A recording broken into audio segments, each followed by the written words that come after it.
kawasan Sunda Kelapa berdiri sebuah bangunan tua yang menyimpan perjalanan panjang bangsa Bahari.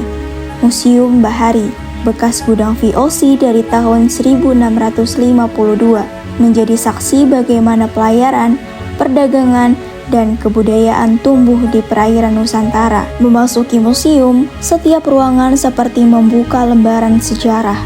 Di balik dinding kayu dan bata merah, tersimpan kisah pertemuan bangsa-bangsa, perjalanan para pelaut, dan perkembangan teknologi maritim dari masa ke masa. Di dinding inilah terpampang ilustrasi La Ville de Batavia. Batavia pada abad ke-17 adalah kota pelabuhan terpenting di Asia Tenggara. Miniatur pinisi menampilkan kejayaan pelaut Bugis Makassar yang sejak ratusan tahun lalu telah menguasai seni pembangunan kapal. Berbeda dari pinisi, miniatur perahu LPG merepresentasikan perubahan dunia maritim Indonesia di era industri.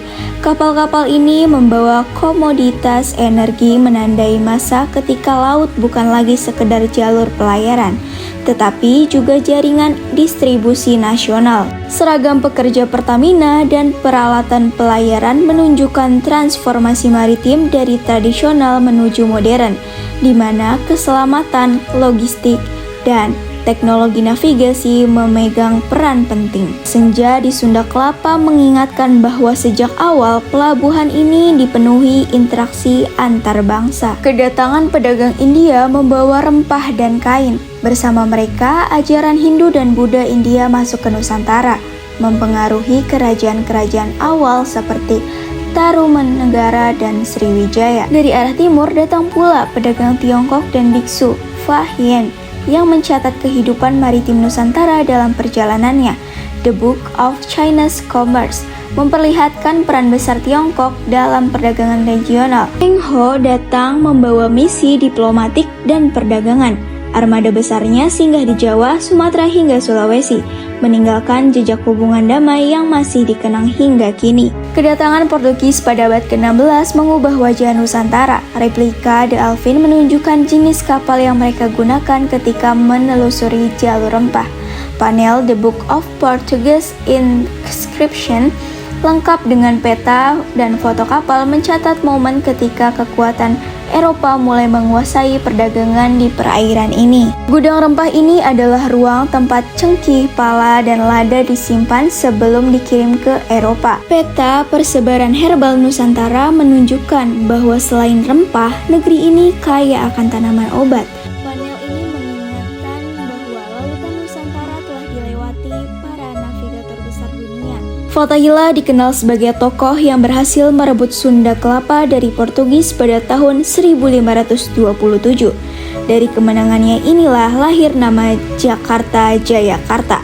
Panel ini memuat nama para tokoh yang membela pelabuhan penting ini selama berabad-abad. Pasukan perempuan dari Aceh terkenal sebagai pelaut tangguh yang melawan dominasi Portugis dan Belanda. Di ruang terakhir, miniatur Kajang Lako dari Jambi dan beragam kapal tradisional lain memperlihatkan kekayaan budaya bahari Indonesia. Bentuk kapal yang berbeda menyesuaikan karakter sungai, laut, dan budaya setiap daerah. Inilah bukti bahwa sejak dulu laut bukan penghalang, tetapi penghubung bagi masyarakat Nusantara.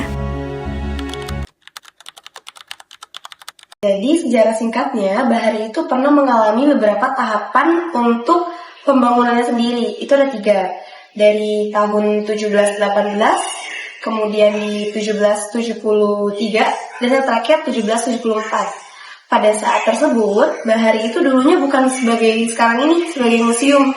Tapi dulu, Bahari itu merupakan tempat untuk menyimpan gudang rempah-rempah. Ini namanya gudang barat kalau untuk di Bahari. Nanti setelah gudang-gudang atau rempah-rempah di sini diletakkan untuk dipilih lagi, itu akan dibawa ke gudang sebelah timur untuk diubah lagi menjadi bubuk. Nah, dulunya Bahari ini tuh dipakai selain untuk menyimpan rempah-rempah, dipakai juga pada saat Perang Dunia Kedua oleh Jepang, itu dipakai untuk menyimpan persenjataan tentara Jepang, kayak gitu.